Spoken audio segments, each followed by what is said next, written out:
श्री कृष्णा धार्मिक व्रत कथा में आपका दिल से स्वागत है। आज हम सुन रहे हैं ग्यारस माता की कहानी जो हमारी दादी और नानी सुना करती थी। एक आलसी लेकिन वह भोला भाला युवक था और उसका नाम था आनंद। दिन भर कोई काम नहीं करता, बस खाता ही रहता और सोता ही रहता था।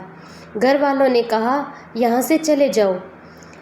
आनंद को घर से निकाल दिया और कोई काम धाम करते नहीं तो बस पड़े ही रहते हो। वह घर से निकलकर यूं ही भटकते हुए एक दिन एक आश्रम में पहुंच गया था। वहां उसने देखा कि एक गुरुजी और उसके शिष्य कोई काम नहीं करते, बस मंदिर की पूजा करते हैं। अब उसने मन में सोचा, ये तो बहुत ही बढ़िया काम है, कोई काम भी नहीं करना पड़ेगा, बस पूजा ही तो करनी है। अब गुरुजी के पास जाकर पूछा, क्या मैं यहाँ रह सकता हूँ गुरुजी? गुरुजी बोले, हाँ हाँ क्यों नहीं, लेकिन मैं कोई काम नहीं कर सकता गुरुजी, कोई काम करना आता ही नहीं है, बस पूजा करनी होगी। आनंद ने कहा, ठीक है, वह तो मैं कर लूँगा। अब आनंद महाराज आश्रम में रहने लगे, ना तो कोई काम करते, बस सारा दिन खाते रहते और सोते, प्रभु भक्ति में भजन गाते रहते। महीना भर तो हो गया, फिर एक दिन एकादशी आ गई। उसने रसोई में जाकर देखा कि खाने की तो कोई तैयारी नहीं थी। उसने गुरुजी से पूछा कि आज खाना नहीं बनेगा क्या? गुरुजी ने कहा, नहीं, आज तो खाना नहीं बनेगा, आज एकादशी है और तुम्हारा भी उपवास है। उसने कहा, नहीं, अगर मैंने उपवास कर लिया और कल का दिन मैं देख ही नहीं पाऊँगा। नहीं गुरुजी, मैं तो भूखा नहीं रह सकता, मैं तो भूखे पेट खाली मर जाऊँगा। अब गुरुजी ने कहा, ठीक है, तुम ना करो उपवास, पर खाना भी तुम्हारे लिए कोई नहीं बनाएगा, तुम खुद बना लो, मरता क्या न करता। रसोई में गया, गुरुजी फिर आए, देखो, अगर तुम्हें खाना खाना है तो पहले राम जी को भोग जरूर लगा लेना और नदी के उस पार जाकर बनाओ रसोई। ठीक है गुरुजी। अब गुरुजी ने लकड़ी, आटा, तेल, घी, सब्जी आनंद महाराज वहाँ से लेकर चले गए। जैसा तैसा खाना भी बनाया, खाने लगा तो याद आया कि गुरुजी ने कहा था कि राम जी को पहले भोग लगाना है। वह भजन गाने लगा, आओ मेरे राम जी भोग लगाओ जी, आओ मेरे राम जी भोग लगाओ जी। कोई ना आया तो बेचैन हो गया। अब यहाँ तो भूख लगी थी आनंद को और राम जी आ नहीं रहते। अब भोला मानस जानता नहीं था कि प्रभु साक्षात थोड़ी ना आएंगे, पर गुरुजी की बात मानना भी जरूरी था। और फिर उसने कहा, देखो प्रभु राम जी, मैं समझ गया कि आप क्यों नहीं आ रहे हैं। मैंने रूखा सूखा बनाया है और आपको तर माल खाने की आदत है, इसलिए आप आ नहीं रही है। पर सुन लो प्रभु, आज वहाँ भी कुछ नहीं बना, सबकी एकादशी है, खाना हो तो यही आकर खा लो और भोग लगाओ। श्री राम अपने भक्त की सरलता से बड़े ही मुस्कुराए और माता सीता के साथ में प्रकट हो गए। अभी भक्त तो दुखी हुआ, कहा था मैंने तो एक ही जने का भोजन बनाया था, लो अब सीता माता भी आ गई। गुरुजी ने तो कहा था कि राम जी आएंगे और यहाँ तो माता सीता भी आ गई। मैंने तो भोजन बस 2 लोगों का बनाया, चलो कोई बात नहीं, आज इन्हें ही खिला देते हैं। अब भोला, प्रभु मैं भूखा रह गया, लेकिन मुझे आप दोनों को देखकर बड़ा अच्छा लग रहा है, लेकिन अगली एकादशी पर ऐसा ना करना, पहले बता देना कि आप कितने जन आ रहे हो, हाँ थोड़ा जल्दी भी आ जाना। अब राम जी उसकी बात पर बड़े ही मुस्कुराए और प्रसाद ग्रहण करके वहाँ से चले गए। फिर अगली एकादशी आई, भोला मानस सब तो भूल गया। उसे लगा प्रभु ऐसे ही आते होंगे, प्रसाद ग्रहण करते होंगे। फिर एकादशी आई, गुरुजी ने कहा, मैं चला अपना खाना बनाने, पर गुरुजी थोड़ा अनाज ज़्यादा लगेगा, वहाँ 2 लोग आते हैं। गुरुजी मुस्कुराए, भूख के मारे बेचारा बावला है, ठीक है ले जा अनाज ले जा। अब की बार उसने 3 लोगों का खाना बनाया और फिर से प्रभु को बुलाना शुरू किया। आओ मेरे प्रभु आओ सीताराम, मेरे भोजन का भोग लगाओ मेरे राम। प्रभु की महिमा भी निराली थी। भक्त के साथ कौतुक करने में उन्हें भी बड़ा मजा आता था।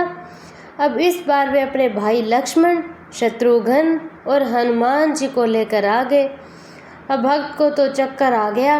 ये क्या हुआ प्रभु, एक का भोजन बनाया तो दो आए, आज दो का ज़्यादा बनाया तो पूरा खानदान आ गया।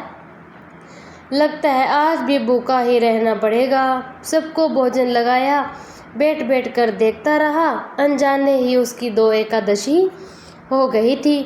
फिर अगली एकादशी आने से पहले गुरुजी से कहा, गुरुजी ये आपके प्रभु राम जी अकेले क्यों नहीं आते हैं? हर बार कितने सारे लोग ले आते हैं, इस बार अनाज ज़्यादा देना। गुरुजी को लगा कहीं ये अनाज बेच तो नहीं रहा है, आज तो देखना पड़ेगा। भंडार में कहाँ इसे जितना अनाज चाहिए दे दो और छुप कर उसे देखने चलो। अब इस बार आनंद ने सोचा, खाना पहले नहीं बनाऊंगा, पता नहीं आज कितने लोग आ जाएं, पहले बुला लेता हूँ और फिर बनाता हूँ। अब आनंद ने तो फिर से भगवान को बुलाया, आओ मेरे प्रभु आओ मेरे राम, भोग लगाओ मेरे प्रभु श्री राम। सारा राम दरबार मौजूद हो गया। इस बार तो हनुमान जी के साथ, लेकिन यह क्या प्रसाद तो तैयार ही नहीं था।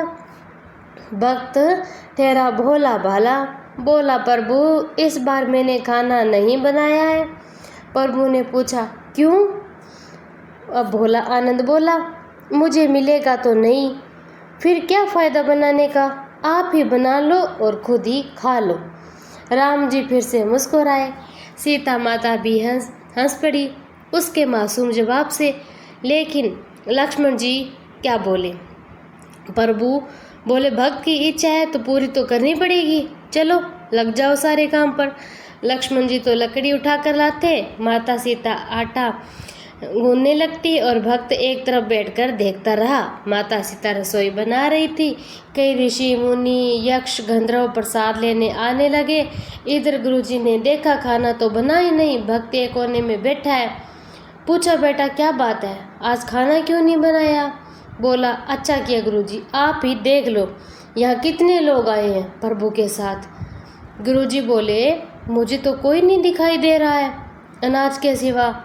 भक्त ने माथा पकड़ा, एक तो इतनी मेहनत करवाते हैं, प्रभु भूखा भी रखते हैं, ऊपर से गुरुजी को दिख भी नहीं रहे हैं, ये तो बड़ी मुसीबत है। अब प्रभु से कहा आप गुरुजी को क्यों दिखाई नहीं दे रहे हैं? प्रभु बोले मैं उन्हें नहीं दिखाई दे सकता। आनंद बोला क्यों? वे तो बहुत बड़े पंडित हैं, ज्ञानी हैं, विद्वान हैं, उन्हें तो बहुत कुछ आता है, उनको क्यों नहीं दिखाई दे रहे आप प्रभु? फिर राम जी बोले माना कि उनको सब आता है पर सरल नहीं तुम्हारी तरह, इसीलिए उनको मैं दिख नहीं सकता। आनंद ने गुरुजी से कहा गुरुजी प्रभु कह रहे हैं आप सरल नहीं हो, इसीलिए आपको दिखाई नहीं देंगे। गुरुजी तो रोने लगे, मैंने सब कुछ पा लिया पर सरलता नहीं पा सका तुम्हारी तरह, और प्रभु तो मन ही सरलता से मिलते हैं। प्रभु प्रकट हो गए और गुरुजी को भी दर्शन दिए। इस तरह एक भक्त के कहने पर प्रभु ने रसोई भी बनाई और भक्तों को दर्शन भी दिया। इसी कहते हैं एकादशी का व्रत किसी पाखंड के साथ में नहीं रखना चाहिए। एकादशी का व्रत सरलता से, बड़े ही अपने भाव से, अपने सुंदर विचारों से व्रत को रखना चाहिए, चाहे कोई भी व्रत हो। व्रत के दिन किसी की चुगली नहीं करनी चाहिए, व्रत के दिन झूठ नहीं बोलना चाहिए, व्रत के दिन सिर्फ भगवान प्रभु का भजन कीर्तन करना चाहिए। इसी सरलता के साथ भगवान दर्शन देते हैं। राधे राधे।